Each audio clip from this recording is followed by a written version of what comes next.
Hello students and welcome back to study Adda complete study hub. आज की इस video में हम डिस्कशन करेंगे nature of business environment, component of business environment, internal and external factors.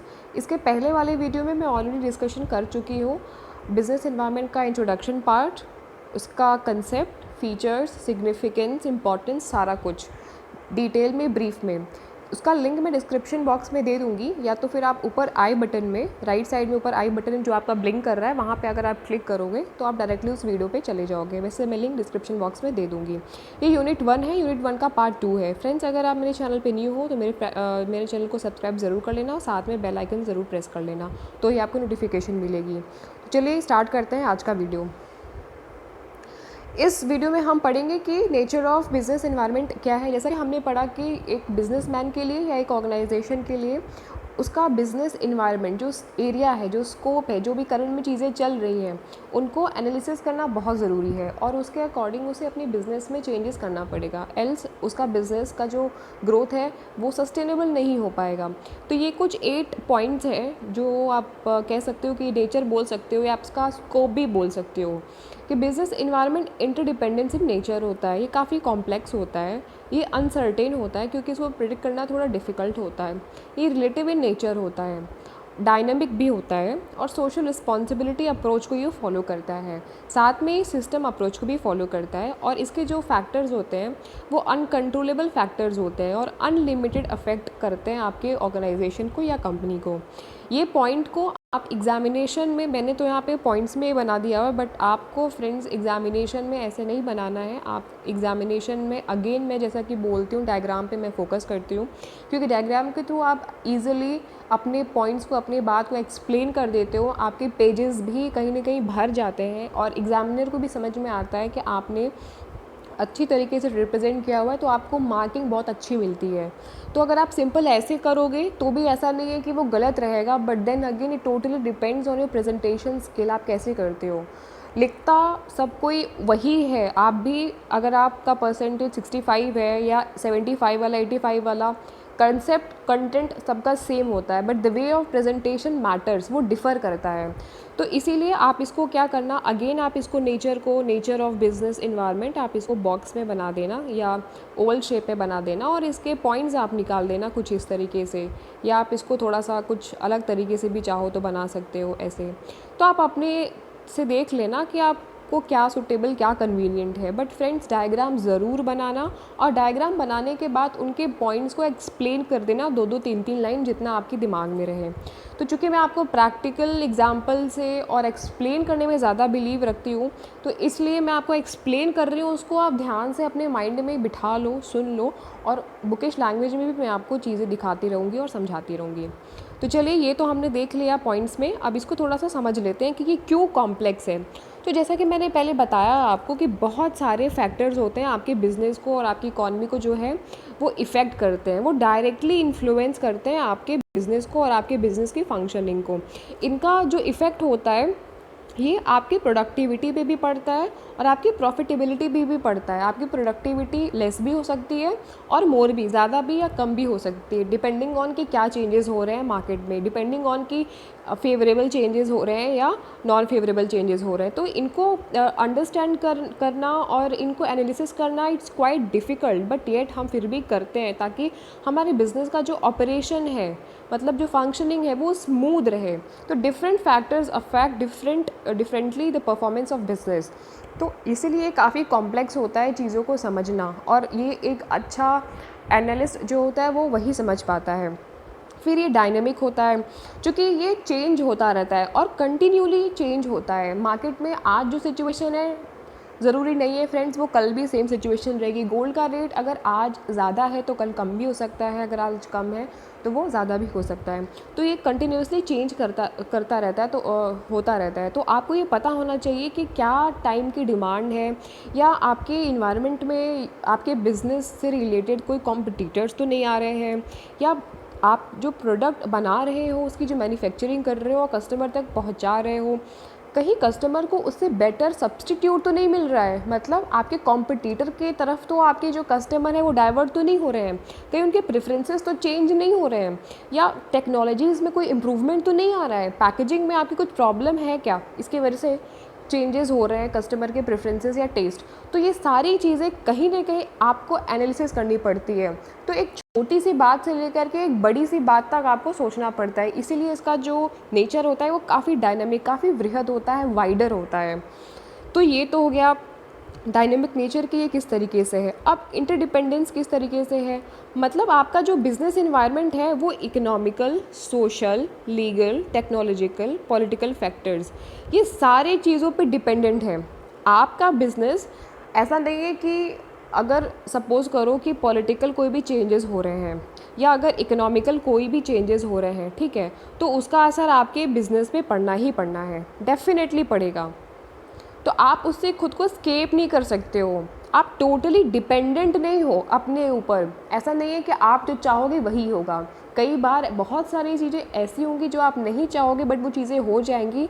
जैसे government की policy change हो जाएगी, या अगर अभी देखिए कोविड-19 कितने लोगों का बिज़नेस का लॉस हुआ है, तो क्या आप इसको चेंज कर सकते हो, आप कंट्रोल कर सकते हो? नहीं कर सकते हो। तो इन कुछ कुछ चीज़ों में ये क्या हुआ कि ये जो पूरा सोशल चेंज हो गया या इकोनॉमी में चेंज हुआ, इसका कंट्रोल आपका बिल्कुल भी इन सब चीज़ों के ऊपर भी नहीं है। तो आपका जो बिज़नेस है वो कहीं ना कहीं डिपेंडेंट होता है ऑन अदर्स या अदर फैक्टर्स। तो यहाँ पे इंटरडिपेंडेंस की बात यही मतलब समझाया गया हुआ है इसमें।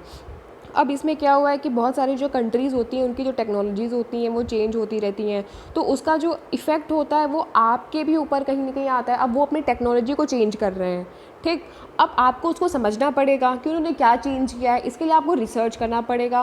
और रिसर्च और डेवलपमेंट मतलब R&D पे आपको अपने एक्सपेंडिचर बढ़ाने पड़ेंगे, खर्च करने पड़ेंगे। आप कोई चीज़ पे रिसर्च फ्री में तो नहीं करते हो ना, क्योंकि रिसर्च करने के लिए आपको जाना पड़ता है, बहुत सारे एक्सपेंडिचर्स होते हैं, एक्सपेरिमेंट आप करोगे, फिर प्रोसेस पूरा होता है उसका। तो इंटरडिपेंडेंसी को कंट्रोल करना इज़ वेरी इंपॉर्टेंट। तो ये तो बात हो गई इंटरडिपेंडेंसी की। फ्रेंड्स, अब आपको इतना तो समझ में आ ही गया होगा कि मार्केट जो है वो अनसर्टेन है। तो इस वाले कंसेप्ट को अगेन कि बहुत डिफ़िकल्ट होता है, क्योंकि वही चीज़ है कि नेक्स्ट मोमेंट में क्या होने वाला है या नेक्स्ट क्या चेंजेस आने वाले हैं हमें नहीं पता, क्योंकि मार्केट टू फ्रिक्वेंटली चेंज होता रहता है। अब न्यू फैशन चेंज हो रहा है, टेक्नोलॉजी चेंज हो रही है, लोगों की डिमांड कैसे बदल रहे हैं, इकोनॉमिकल कंडीशन कैसे चेंज हो रही है, तो इसलिए मार्केट जो होता है वो अनसर्टेन होता है, because we can not predict the market condition, और accurately we can't predict what is going to be happen tomorrow. So you have to be very cautious while dealing with your financial systems and you're making plannings and policies of your organization. आपको अपने backup में लेकर के रखना पड़ेगा कुछ ना कुछ चीज़ें प्रॉब्लम्स के लिए। और कई बार ऐसा भी होता है कि हम बैकअप में चीज़ें लेकर के रखते भी हैं, उसके बाद भी हमें प्रॉब्लम्स का सामना करना पड़ता है। फॉर एग्जांपल द लेटेस्ट कोविड-19, आपने सब लोगों ने, आपके घर में जितने भी लोग ये वीडियो को सुन रहे होंगे उनके फैमिली में सब लोग कहीं ना कहीं जिस भी बिज़नेस में होंगे सबको बहुत ज़्यादा लॉस हो रहा है। ऐसा नहीं है कि आपके फैमिली में या आपके जो फ्रेंड्स हैं या जो भी हैं सर्कल में जिनका बिज़नेस का लॉस हो रहा है उन्होंने कुछ बैकअप में नहीं सोचा होगा, बट येट उसका भी एक दायरा होगा या उसके भी कुछ अपने लिमिटेशंस होंगे, क्योंकि ये प्रॉब्लम अब 2 महीने से लगातार बढ़ती जा रही है, हमें नहीं पता कि ये और कितना लास्ट करेगा। तो जो हम बैकअप में चीज़ों को ले करके चलते हैं तो उसका अभी अपना एक लाइफ स्पैन होता है फ्रेंड्स, तो उसका भी एक दायरा होता है। अल्टीमेटली लॉस बियर करना ही पड़ता है अगर हम चीज़ों को ले करके कॉशियस नहीं है। बट ये जो कोविड-19 की प्रॉब्लम है ये बहुत डिफरेंट है।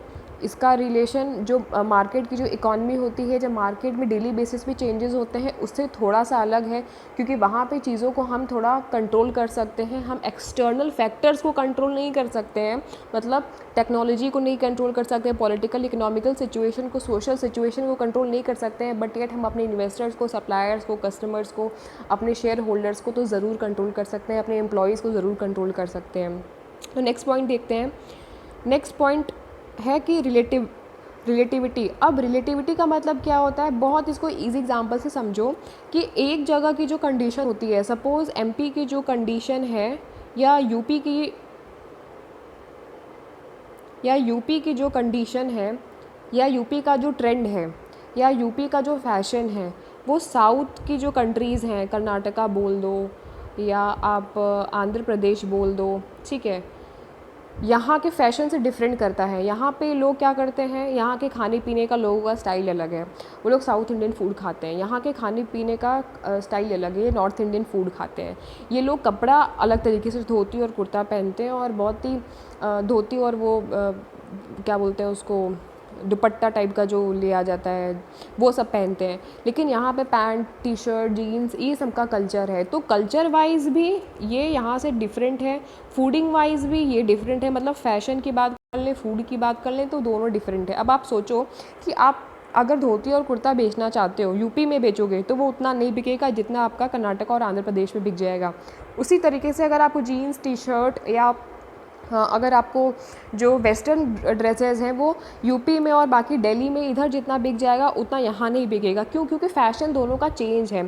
तो रिलेटिविटी होती है, मतलब आपका जो मतलब जो आपका बिज़नेस है, जो भी प्रोडक्शन कर रहा है, उसका रिलेशन डायरेक्टली कस्टमर से होता है, डायरेक्टली कस्टमर के प्रेफरेंस से होता है। एक जगह जो चीज़ें हो रही हैं ज़रूरी नहीं है कि वो चीज़ें अगली जगह भी हो।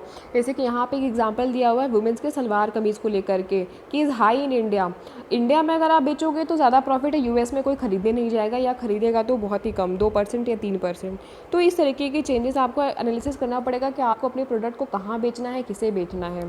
फिर है सिस्टम अप्रोच। सिस्टम अप्रोच क्या है कि आपका जो बिज़नेस होता है, हर एक चीज़ आपको सिस्टम वाइज करनी पड़ती है। रॉ मटेरियल कब परचेज़ करना है, कितना कैपिटल इन्वेस्टमेंट करते हैं, कितनी लेबर को लगाना है, कितनी लेबर्स को हटाना है, रिट्रेंचमेंट करना है कि नहीं करना है, कि रिक्रूटमेंट करना है। एवरीथिंग इज सिस्टमाटाइज, 1 2 3 4 एवरीथिंग, मतलब आपको स्टेप वाइज करनी पड़ती है। सारा कुछ आपको एकदम सिस्टमेटिक वे में करना पड़ेगा। अगर आप इस चीज़ को फॉलो नहीं करते हो तो आप जो पर्टिकुलर प्रोडक्ट की मैन्युफैक्चरिंग जो कर रहे हो, आप उसका डिलीवरी अपने कस्टमर को टाइमली कैसे करोगे। तो अगर सपोज़ करो कि अमेज़ॉन की मैं बात करती हूँ, लेटेस्ट एग्जांपल लेते हैं, सब लोग अमेज़ॉन, मिंत्रा और ऑनलाइन शॉपिंग करते हैं। अब समझो कि ये जो ऑनलाइन शॉपिंग करते हैं, यहाँ पे भारी डिमांड आ रही है लोगों की। यहाँ से कस्टमर क्या कर रहा है कि डिमांड किए जा रहा है अमेज़ॉन से, ठीक है। अब ये डिमांड तो कर रहा है, बट इनके पास सप्लाई करने के लिए उतने स्टॉक ही नहीं है, स्टॉक इनके पास कम है, तो ये कैसे सप्लाई करेंगे कस्टमर को। तो इनके पास उतना मटेरियल, उतना स्टॉक, उतनी चीज़ें मेंटेन होनी चाहिए। सिस्टमैटिक वे में जब ये करेंगे तो ही चीज़ें हो पाएंगी, अदरवाइज़ ये कस्टमर में अपना बुरा इम्पैक्ट डालेंगे, डिलीवरी लेट होगी या नहीं होगी, तो ये सारी प्रॉब्लम्स जो है वो फेस करनी पड़ सकते हैं। तो ये तो हो गया सिस्टम अप्रोच। अब सोशल रिस्पॉन्सिबिलिटी अप्रोच क्या होता है कि देखो, जब भी आप कोई भी बिज़नेस कर रहे हो तो सिर्फ आप बिज़नेस नहीं कर रहे होते हो, आपके साथ में आपके एम्प्लॉयज़ जुड़े होते हैं, शेयर होल्डर्स जुड़े होते हैं, आपके कस्टमर्स जुड़े होते हैं, और साथ में आप जिस भी जगह पे कर रहे हो कुछ ना कुछ आप गवर्नमेंट को भी प्रॉफिट पहुँचाते हो, या आपके बिज़नेस से उनको लॉस भी हो सकता है। तो आपका बिज़नेस सिर्फ आपके इंटरेस्ट का नहीं होता है, सिर्फ आपको ही अर्निंग या लॉस नहीं होती है, आपसे डायरेक्टली बहुत सारे लोग एसोसिएटेड होते हैं।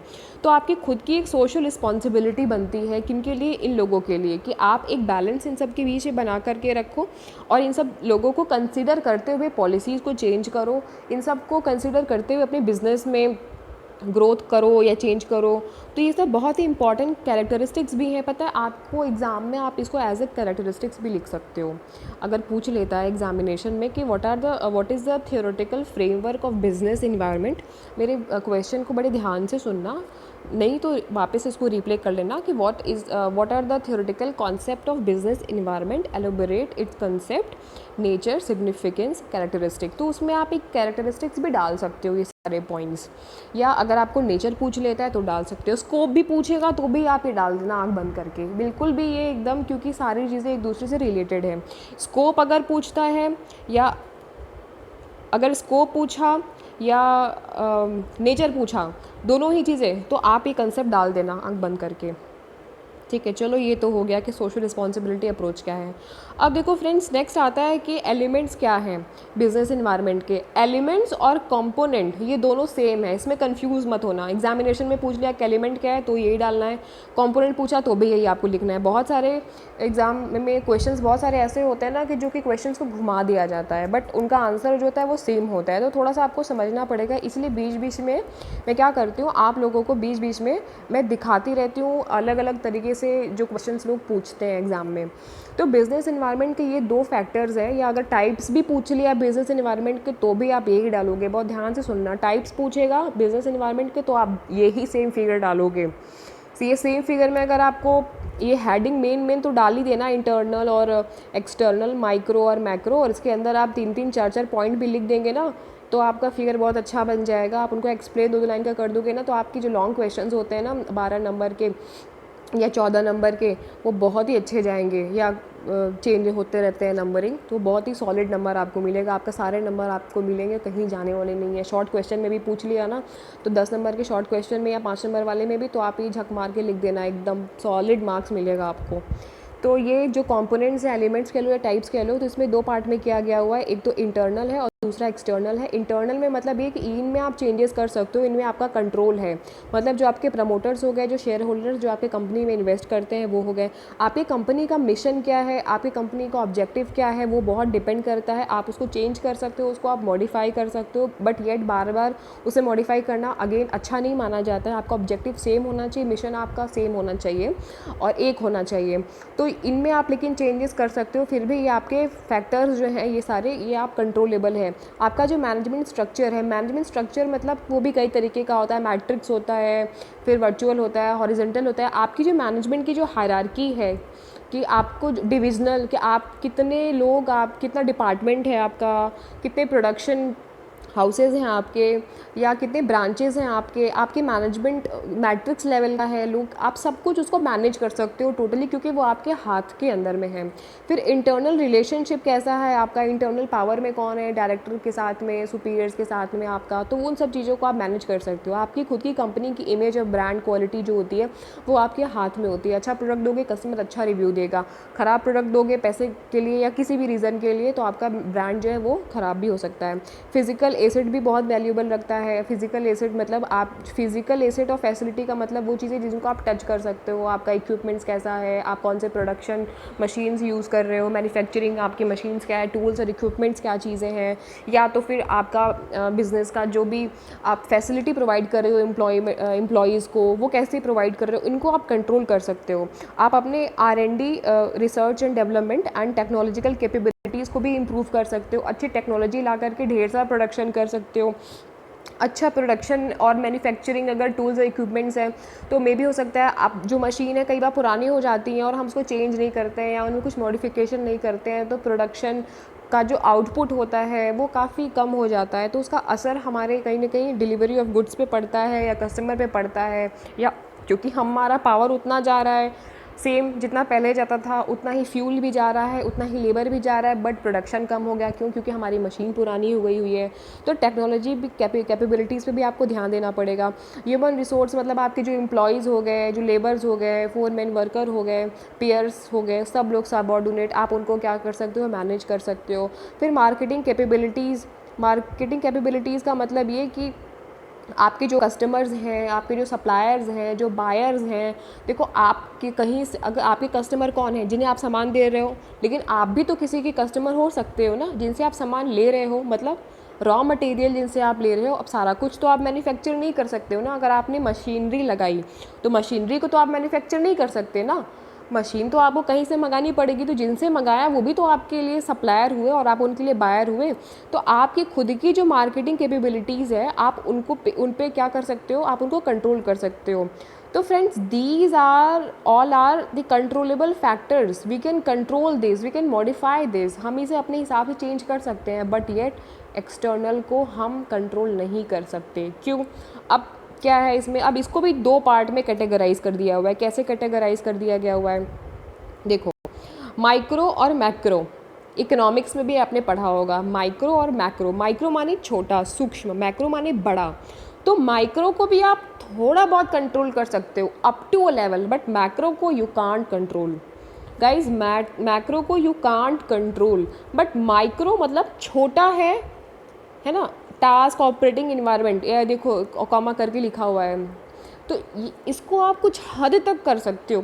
कुछ हद तक कैसे, आप अपनी स्ट्रैटेजीज़, पॉलिसीज़ में या ऑपरेशंस में कुछ चेंज करके इन्हें कंट्रोल कर सकते हो। जैसे कस्टमर का अगर चेंज हो रहा है क्या प्रेफरेंस या टेस्ट, तो आप उसके अकॉर्डिंग सामान बना करके आप उसको दे सकते हो। सप्लायर्स, अगर आपके सप्लायर्स मतलब जिनसे आप ले रहे हो सामान, उनसे आप नेगोशिएट कर सकते हो कि भाई मेरे को ज़्यादा प्राइस में आप दे रहे हो, मुझे और कहीं से सस्ते प्राइस में मिल रहा है, अगर मैं पुराना कस्टमर हूँ, आप मुझे थोड़ा सा ज़्यादा ले लो, बट उतना लो कि जितना मैं बेयर कर सकूँ, नहीं तो फिर मैं दूसरे के पास चला जाऊँगा।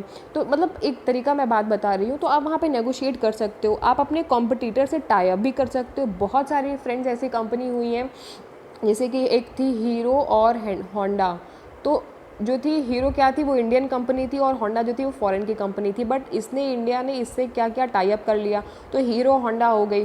तो आप अपने कॉम्पिटिटर से भी कई बार टाई अप करते हो, फिर पब्लिक्स हो गया, फाइनेंसर्स हो गए, इनसे भी आप टाई अप करते हो, फिर मार्केटिंग इंटरमीडियरी से आप टाई अप करते हो। तो फ्रेंड्स आप इनसे कहीं ना कहीं इनको आप टाई अप करके इनको थोड़ा सा कंट्रोल कर सकते हो।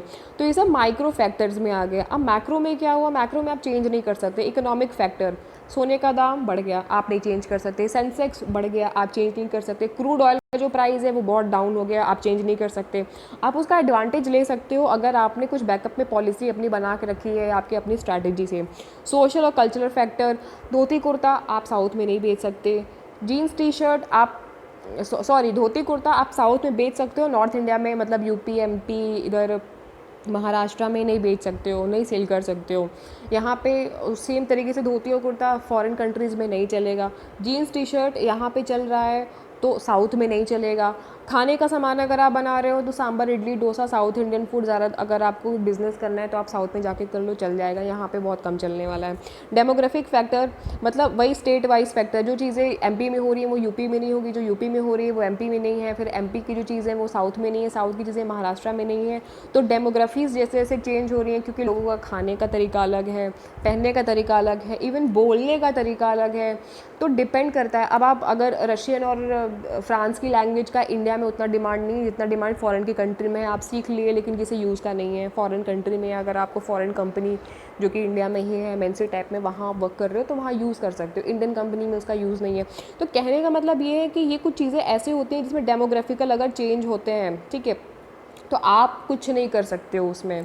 पॉलिटिकल सरकार ही बदल गई, बीजेपी पहले क्या थी, कांग्रेस पहले तो बहुत पहले वैसे 47 में जब आज़ाद हुआ तो कांग्रेस थी, उसके बाद कई साल तक भाजपा थी, फिर बीच पे कांग्रेस आई, फिर भाजपा आई। आपका कंट्रोल है? कोई कंट्रोल नहीं है। सरकारें आती हैं, नीतियाँ बदलती हैं, बिल्स आते हैं, फिर उसके बाद पास होते हैं, हमारा लॉस होता है। जीएसटी आया, जीएसटी पे किसी का बस है, किसी का बस नहीं है, अब सबको जो है जीएसटी फाइल करना है, इनकम टैक्स सबको फाइल करना है।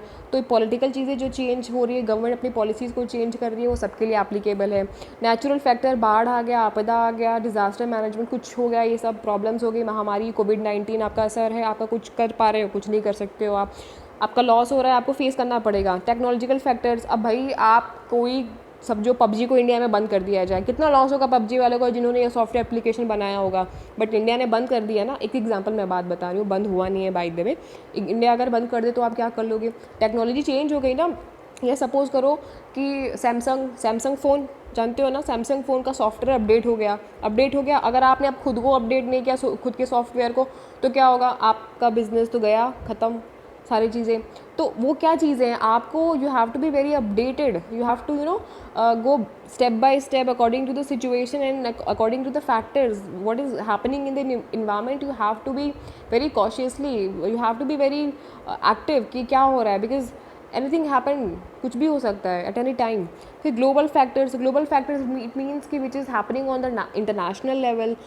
इंटरनेशनल लेवल पे समझो डीलिंग्स हो रही हैं, या सार कंट्री से कुछ डीलिंग हो रही है, क्रूड ऑयल के प्राइस सस्ते हो रहे हैं या महंगे हो रहे हैं, डीजल के प्राइस जो है वो ज़्यादा हो रहे हैं, वो कम हो रहे हैं, हम ऑयल एक्सपोर्ट कर रहे हैं, पेट्रोलियम एक्सपोर्ट कर रहे हैं, हम सोना एक्सपोर्ट कर रहे हैं बाहर से, और हम यहाँ से अपना इंपोर्ट कर रहे हैं बाहर से। क्या इंपोर्ट कर रहे हैं? हम ये सारी चीज़ें इंपोर्ट, सोना और बाकी और सारी क्रूड ऑयल सब इंपोर्ट कर रहे हैं बाहर से। तो जो कंपनीज इसमें इन्वेस्टमेंट कर रही हैं, तो ग्लोबल चेंजेस हो रहे हैं, कहीं ना कहीं ग्लोबल पॉलिसीज़ चेंज हो रही हैं, लिबरलाइजेशन जो पॉलिसीज़ होती हैं, एमआरटीपी एक्ट चेंज हो रहा है। तो फ्रेंड्स कुछ चीज़ें ऐसी होती हैं जिनमें हम कुछ कंट्रोल नहीं कर सकते और जिनका असर हमारे बिजनेस पे डायरेक्टली होता है। इस डायग्राम को रट लेना भाई, इस डायग्राम को एकदम से रट लो आप। इंटरनल एक्सटर्नल मतलब अंदरूनी और बाहरी, एक्सटर्नल में बाहर वाले में दो है, माइक्रो और मैक्रो। इसको रट लो एकदम अच्छे से और इसको एग्ज़ाम में लिख के आना। और कोई भी क्वेश्चन पूछेगा बिजनेस इन्वायरमेंट से, तो उसमें आप ये डायग्राम बना देना, आंख बंद करके बना देना। कोई भी कॉन्सेप्ट पूछेगा तो भी इसमें बना देना, क्योंकि कंसेप्ट का ही पार्ट है ये। Significance, nature, scope, component, element, ठीक है, ये एक डायग्राम ज़रूर बना देना। तो फ्रेंड्स मुझे ऐसा लग रहा है कि कुछ कुछ चीज़ें आपको क्लियर हुई होंगी। अगर कोई चीज़ आपको क्लियर नहीं हुई है तो please ask in the comment box. You can raise any query, any doubt, I will reply you your every question in your in comment box. So if you have any doubt, so please write me in the comment box below. Description में मैं पिछले वाली video का link दे दूँगी। आज के लिए इतना ही। Thank you so much for watching this video. Friends, ये वीडियो मेरा अगर आपको पसंद आया हो तो ज़रूर से लाइक कर लेना और सब्सक्राइब कर लेना। अपने फ्रेंड्स को ज़रूर से इसको शेयर भी कर देना। Thank you so much for watching this video.